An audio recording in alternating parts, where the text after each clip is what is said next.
Tu aimes le hot dog, le burger, le wrap, le bagel? Bon, bah tu vas te bouger les fesses parce que ici en France, même la junk food, on la cuisine. Au menu aujourd'hui, un hot dog. Le hot dog, c'est les États-Unis. Là, chez moi, je vire la saucisse, je vire la moutarde. En fait, je vire tout. On va faire une version très française. Hot dog Rossini. Première étape, je vais réaliser un confit d'échalotes. Donc pour ça, couteau, échalote, je coupe les deux extrémités, j'enlève la première peau. Et ensuite, je vais émincer mes échalotes. Donc, j'essaye de faire ça finement. Mais si ça l'est pas trop, c'est pas très grave. Donc maintenant, un morceau de beurre dans la casserole, les échalotes avec le beurre. Hop là! J'oublie pas de saler. Comme ça, les échalotes vont faire sortir leur eau. En fait, je cherche pas du tout à les colorer. Je veux juste les rendre translucides. Donc c'est pour ça que voilà, dans un premier temps, je remue bien. Alors ça va prendre, allez, 4-5 minutes. Voilà, mes échalotes ont fondu, sont devenues translucides. Donc il est grand temps de rajouter le vin. Donc du vin, on y va. Alors je vais y aller petit à petit. J'ai pas mis toute la bouteille. Par contre, je vais rajouter un bâton de cannelle, plouf, et 2 petites étoiles de badiane. J'oublie pas, pour casser un peu le côté tannique du vin, de rajouter un petit peu de sucre. Voilà. Et là, on baisse le feu. Et on va laisser plopoter tranquillement, doucement. Et dès qu'on voit que le vin a été absorbé, qu'il a bien réduit, hop, on rajoute. On rajoute. Bon, vous êtes parti pour, allez, au minimum 40 minutes, au maximum 1 heure. Bon, j'ai mon confit d'échalote, étape 1. Je peux le mettre de côté. J'ai ici une poêle anti-adhésive. Je l'ai mis sur le feu, bien chaud. Ouais, ça commence à monter. Et de ce côté-là, bon alors pour l'instant, on ne devine pas trop ce que c'est, mais quand on dit hot dog Rossini, on pense à quoi immédiatement? À du foie gras forcément.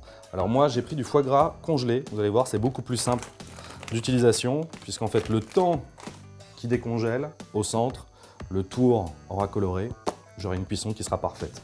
Je vais pouvoir mettre, voilà, mes morceaux. Tout de suite, ça grésille. C'est exactement ce que je veux. Voilà, ça y est, ça commence à avoir une jolie couleur. Donc, on a fait le recto, on s'occupe du verso maintenant. Donc, j'ai une bonne coloration, je peux couper mon feu. Je vais récupérer mes morceaux de foie gras, je vais les déposer sur ma planche. Bon, et le gras qui est dans ma poêle, je le garde. Il m'intéresse. En fait, il m'intéresse pour la suite. Parce que la suite, je vais prendre des champignons que je vais émincer. Voilà. Assez grossièrement. Et avec mes champignons, j'ai un morceau de bœuf. Alors, j'ai choisi, moi, un morceau, alors idéalement, la poire ou le merlan. C'est 2 morceaux du bœuf. La particularité de ces morceaux, c'est que c'est des morceaux qui sont super tendres. Je vais rajouter un tout petit peu d'huile. Voilà. Je vais pouvoir déposer d'un côté ma viande, de l'autre mes tranches de champignons. Allez, pendant que ça dort, je vais en profiter. Je vais prendre mes pains hot dog et je vais hop, les couper en 2.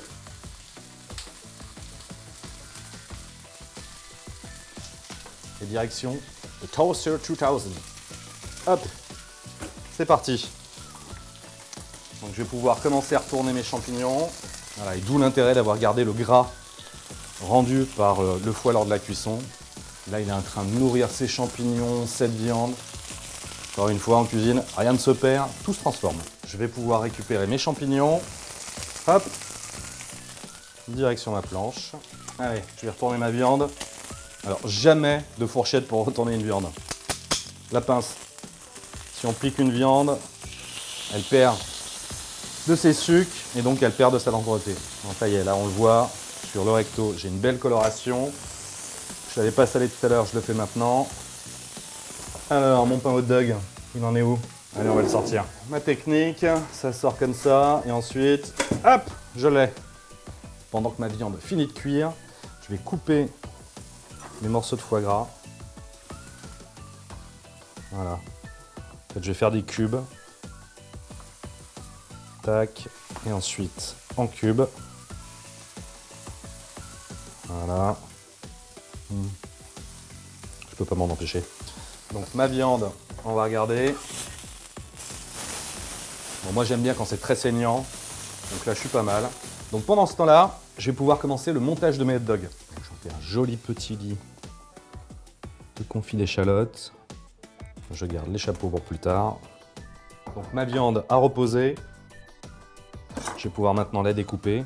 Donc là aussi, je vais essayer de faire des lanières assez fines.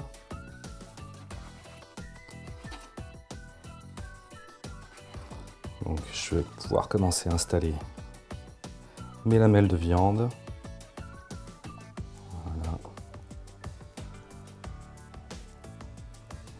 Je rajoute des petits cubes de foie gras.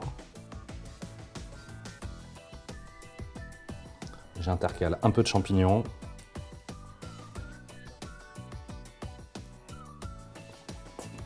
La dernière petite touche, un petit peu de verdure avec du persil. Juste avant de servir, un dernier petit tour de moulin à poivre. Une pincée de fleur de sel. Hop. Hop. C'est terrible, mais pour qu'ils deviennent de vrais hot dogs, il va falloir les recouvrir. Et voilà mes hot dogs Rossini. Allez, oust! À vous de jouer.